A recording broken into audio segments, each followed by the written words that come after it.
Rules नहीं होना चाहिए, प्राइवेसी को वो वायलेट करता है और जो है सही इलीगल है। क्यों ऐसा सोचते हैं आप? नेशनल सिक्योरिटी के लिहाज से भी सोचते हैं? मैंने जुलाई 2020 में पिछले साल डीजीसीए को एक लेटर लिखा था जिसमें मैंने इस बात का डिमांड किया था कि ड्रोन की जो इस्तेमाल है वो फेशियल रिकग्निशन के लिए और दूसरे जो पुलिसिंग के लिए इसको इस्तेमाल की इजाज़त ना दे डीजीसीए। क्यों ना दे? क्योंकि एक तो सुप्रीम कोर्ट का पुट्टुस्वामी का जजमेंट का वायलेशन है राइट टू प्राइवेसी का।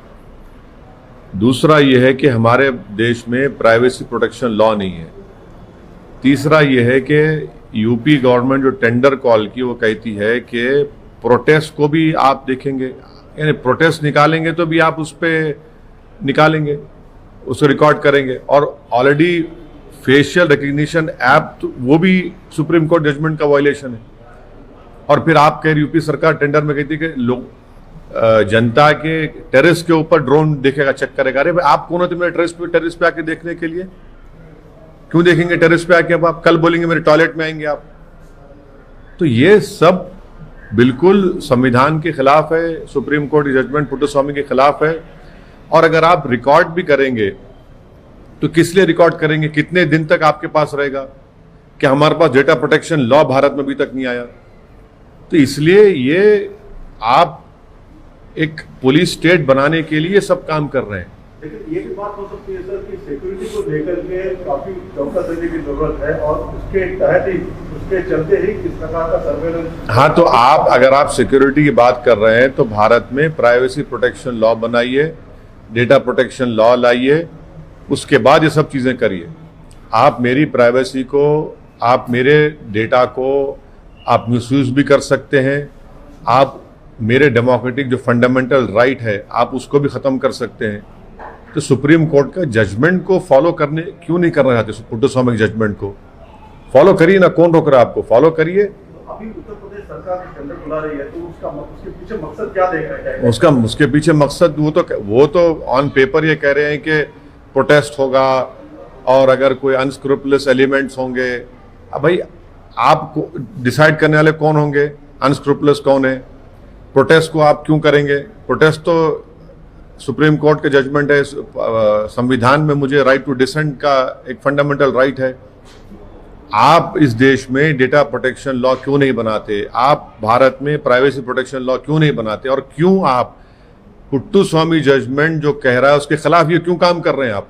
प्रोटेस्ट में देखें ना सर, 26 जनवरी को सीधा ऊपर चढ़ जाते हैं, फ्लैग को नीचे लाया जाता है और जिस प्रकार से वहाँ पे कहाँ दिल्ली में हुआ था, क्या हुआ? हाँ, प्रोटेस्ट 6 दिसंबर को भी हुआ था। प्रोटेस्ट 6 दिसंबर को भी हुआ था ना, बाबरी मस्जिद शहीद कर दिए थे और एक को भी सजा नहीं हुई। प्रोटेस्ट ही हुआ था ना, वो भी नहीं था प्रोटेस्ट तो आपकी नजर में? सर एमआईएम को आरोप लगता रहता है एमआईएम एक कम्युनल पार्टी है। अब आपके बिहार के सदर जाके जातिगत गणना की वकालत की है, क्या आप जातिवादी पार्टी भी बनने जा रहे हैं? ये आपके ऊपर आपको पूरी छूट है, इजाजत है। आप जो चाहे पुकारिए हमको। आप पुकारेंगे तो हमारे लिए बाइज़ इज्जत, बाइज़ फख्र और बाइज़ खुशी की बात होगी। मैं आपको रोक नहीं सकता, आप जो बात करना चाह रहे करिए। मगर हकीकत यह है इस देश में कि जो 50% हैं उनको 27% क्यों आरक्षण मिल रहा है? जो 20% है उनको 50% क्यों मिल रहा है? ये कब हुआ था कास्ट का सेंसस? भारत की आजादी के बाद तो नहीं हुआ ना। आप तो पुराना इस्तेमाल कर रहे, तो अब करने की जरूरत है। और जरूरी है कि जो हर तरह से पिछड़े हैं उनका करना चाहिए। और बुरी बात क्या है? 20% आप उसमें शामिल हैं, प्रसाद साहब उसमें आप शामिल हैं, उसमें आप लोग शामिल हैं। आप लोग हमेशा कैमरे के पीछे रहते और पूरा आप पिक्चर कंट्रोल आप ही करते। तो हम ये बोल रहे हैं कि भाई पूरी पिक्चर आनी चाहिए। आप लोग पिक्चर कंट्रोल कर लेते हैं ना, तो हम भी बोल रहे हैं कि पूरा पिक्चर।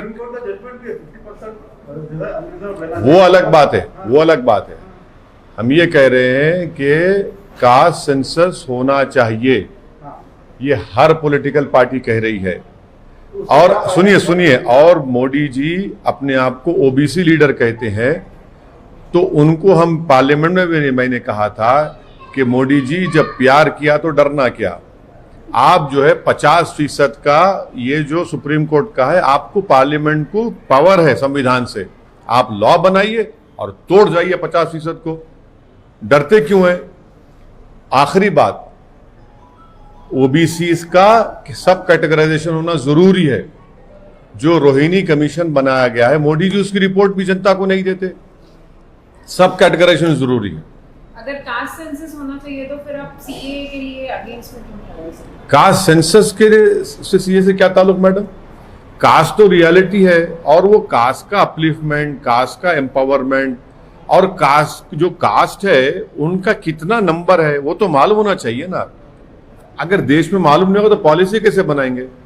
अगर मैं बीमार हूं तो मर्ज का तो मालूम होना पड़ेगा, तभी तो दवा लगेगी। तो वही हम कह रहे हैं कि आप कास्ट सेंसस कराइए, और कराने के बाद आपको हाल हकीकत मालूम हो जाएगा, कौन पिछड़ा है, कौन आगे है, कौन कितना दूर है, कौन कहां बैठा है। ये डरते क्यों है बीजेपी सरकार कास्ट सेंसस कराने के लिए?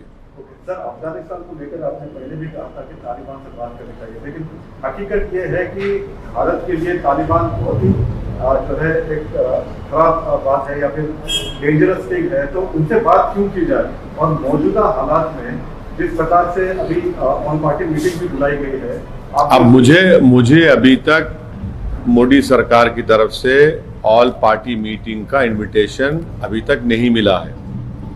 मुझे नहीं मालूम कि वो भिजाएंगे नहीं भिजाएंगे, क्योंकि जब चाइना के ऊपर, जब चाइना हमारे भारत की टेरिटरी में जब घुस गया था, और आज भी घुस के बैठा हुआ है, जब प्रधानमंत्री ने ऑल पार्टी मीटिंग बुलाई ऑनलाइन, तो प्रधानमंत्री ने ऑनलाइन में भी हमको दावत नहीं दी, बुलाया नहीं।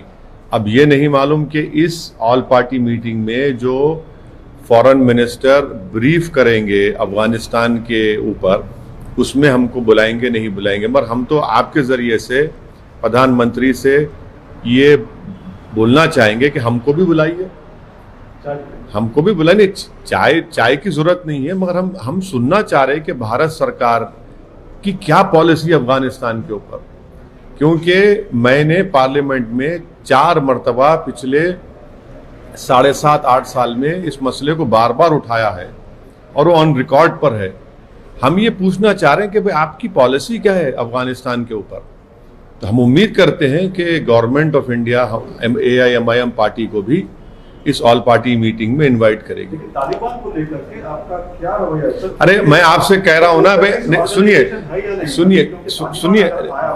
प्रसाद साहब, जैसे कि जैसे मोहम्मद है, ISI है, सभी लोग सक्रिय हो जाएंगे और अपने लिए काफी खतरनाक। प्रसाद साहब, आप तो मेरे मुंह के अल्फाज छीन लिए। यही तो हम सुनना चाह रहे प्रधानमंत्री से, यही तो मोदी सरकार को बोलना पड़ेगा कि बीजेपी की गवर्नमेंट भारत में है, उनकी पॉलिसी क्या है इसके ऊपर, वो बताए ना। वही नहीं पूछना चाह रहे। भारत का प्रधानमंत्री तो मैं नहीं हूं ना। ये सवाल आपका बहुत सही है, ये भारत के प्रधानमंत्री और उनके सरकार को इस सवाल का जवाब देना पड़ेगा। आपके सवाल बड़े बुनियादी हैं। नहीं, अरे भाई मैं प्रधानमंत्री तो मैं नहीं हूं ना। अरे देखिए, तालिबान के बारे में बोलिए कि वो टेररिस्ट ऑर्गेनाइजेशन है या नहीं। भारत सरकार की पॉलिसी क्या हम सुनना चाह रहे हैं। जहां तक तालिबान के लीडरशिप जो है, उसमें से जो टॉप 10 में से कई लोगों को यूनाइटेड नेशन ने अपने रेजोल्यूशन से उनको टेररिस्ट करार दिया है। अब उनको डिडेजिग्नेट करना पड़ेगा। तो भारत सरकार अगर आएगा तो करेगी नहीं करेगी, मेरा सवाल आपसे, क्योंकि आप मोदी सरकार की तर्जुमानी कर रहे हैं। अरे बात तो सही है ना प्रसाद साहब, आप जब कह रहे हैं तो हम तो वही पूछना चाह रहे हैं। ये तालिबान के कई लीडर्स जो है उनके ऊपर यूनाइटेड नेशन के सैंक्शंस है, उनको डिडेजिग्नेट करना पड़ेगा। तो क्या चीन करेगा? भारत तो सिक्योरिटी काउंसिल का भी फिल वक्त चेयरमैन है। और फिर सुनिए, दोहा में हमने उनसे एक हेलो हाई किया, पूरी तरह नहीं किया। 2020 में हमने एक अनऑफिशियल एजेंसी से उनसे बातचीत की। यही तो हम जानना चाह रहे कि आपकी क्या पॉलिसी है। प्रधानमंत्री ने, सुनिए, प्रधानमंत्री ने काबुल जाकर आपके चैनल पर दिखाया गया कि गनी के साथ आपने पार्लियामेंट का उद्घाटन किया और भारत के प्रधानमंत्री ने स्पीच भी दी। वो पार्लियामेंट में अब क्या होगा? 700 करोड़ की पार्लियामेंट है। $3 बिलियन का इन्वेस्टमेंट हमने रिकंस्ट्रक्शन में किया अफगानिस्तान में। वो $3 बिलियन का क्या है? क्या हुआ? क्या देश जाना नहीं चाहेगा? सलामा डैम हमने बनाया, वहां के बच्चों को स्कॉलरशिप दी, छाबार पोर्ट का मामला है। ये तो सब सुनना पड़ेगा ना, उनसे ही सुनेंगे। लेकिन आप मेंबर ऑफ पार्लियामेंट है, आप इसके ऊपर राय रखते हैं। हाँ, बोल दिया ना, मेरी राय बोल दिया हूं मैं आपको। नहीं, आपकी राय बोलिए। क्या आप अपनी राय अरे अपनी आप क्या चाहते हैं? असदुद्दीन ओवैसी ही था जिसने 2013 से ये कह रहा था ये बात को। आप लोग सुनने तैयारी नहीं थे। आप लोग आप लोग इतने विज्ञान है, इतने आप लोग विजडम आप में कि आप सुनने तैयार नहीं थे। आप तो हंसी उड़ाते थे, आप तो मजाक उड़ाते थे मेरा पार्लियामेंट में, आप तो मुझे गाली देते थे। अब देखिए, अब इसका कौन जवाब देगा? अच्छा, मोदी जी इतना अमेरिका के करीब हो गए थे, वही अमेरिका सब बंद बहा के भाग गया। हमारे 4 कॉन्सुलेट थे, क्यों बंद हो गए बताइए? एक एम्बेसी के साथ कौन जिम्मेदार है उसका? क्यों नहीं हमने जाने से पहले एयरपोर्ट में एक रूम क्यों नहीं लिया हमने, जो दूसरे सरकारें कर रही हैं? यही तो सवालात हैं जिसका जवाब हम चाहते हैं प्रधानमंत्री से। वो प्रधानमंत्री है ना, उनको बताना पड़ेगा देश को कि $3 बिलियन भारत का पैसा वहां पर सर्व करने के बाद ये सब क्या हुआ। आप कह रहे हैं कि आपने पहले सरकार को बताया था कि हमको बातचीत करनी चाहिए इसके नहीं, मैंने सुनिए, मैंने पार्लियामेंट में ये सवाल उठाया था कि क्या आप ये करेंगे, आपकी पॉलिसी क्या है? आपने जवाब नहीं दिया। मैंने आपको बाखबर किया, मैंने आपको कॉशन किया, तो आप सुनने तैयार नहीं थे। आज वो हकीकत बन चुकी है ना।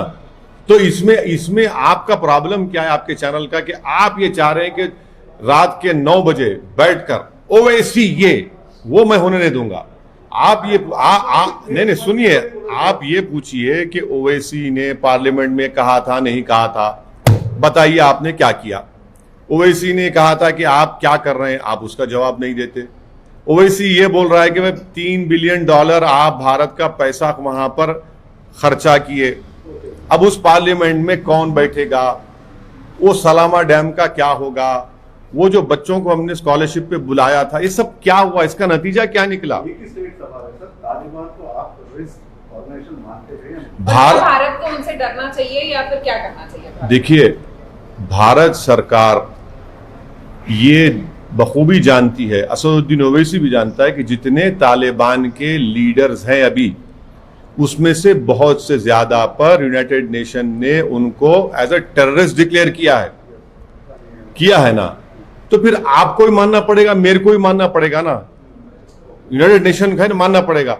मगर हम ये पूछना चाह रहे, आपने 2020 में उनसे मुलाकात की, यही टेररिस्ट से जिसको यूनाइटेड नेशन ने किया।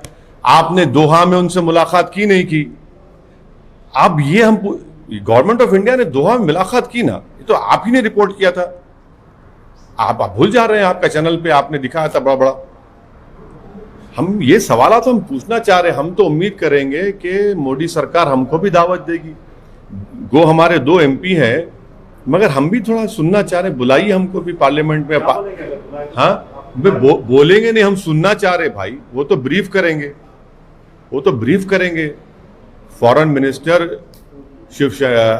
जयशंकर साहब जो है ब्रीफ करेंगे, सुनना चाहेंगे ना, हमको भी सुनाइए। हम भी ट्विंकल ट्विंकल लिटिल स्टार हैं।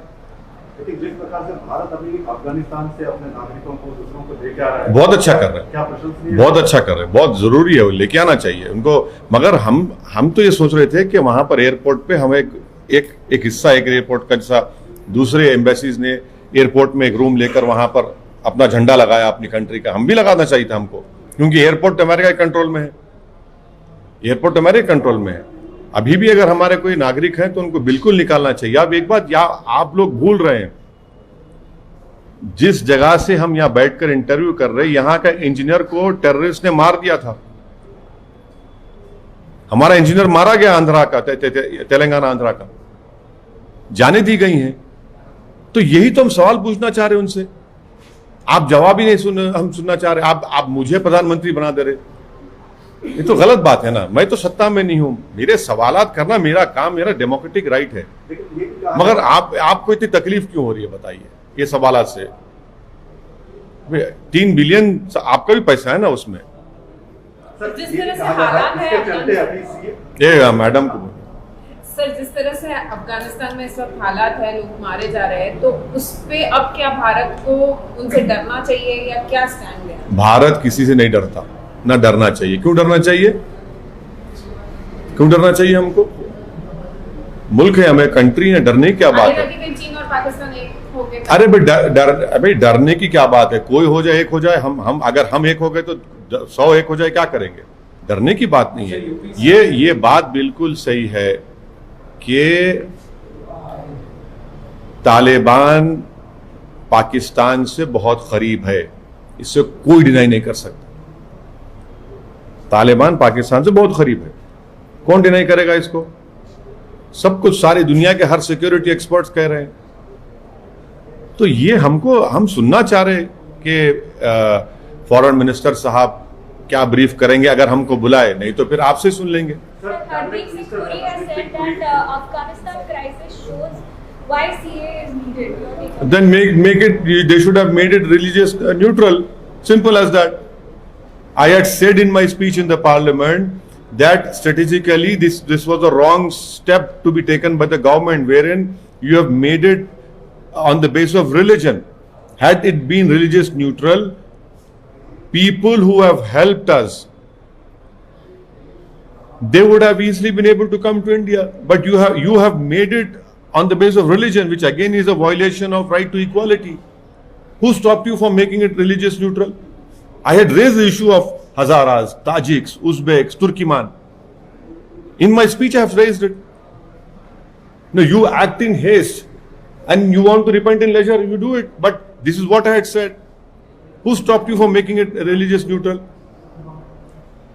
So you have been telling that there must be talks between the Taliban and UPC. No, I have been saying what the government is doing based on what has been said by strategic security experts, based on my readings of eminent journalists who are right now who are responsible for writing in our national newspapers, who have great respect for. Every security expert was saying this. So don't make Asauddin Owaisi some kind of like expert. I have been reading these people, following them, and what they have said many years ago has been proven right now. Has been proven right now. UP CM has told that people are shamelessly supporting Taliban. As far as AIMIM is concerned, we are not supporting anyone. We have raised questions because we are concerned about what will happen in Afghanistan. How the UP CM should read history. He should know that the aircraft which was hijacked landed in Khandar. And in Khandar, when the aircraft landed, we had no one to communicate over there. The UP CM should also know that as of now, security experts have said that Al-Qaeda, Daesh are right now moved their recruitment centers from Iraq and Syria into Afghanistan. Jaish-e-Mohammed is now embedded in Helmand province. The UP CM should answer this question, that how is it that after spending $3 billion, what is the net result?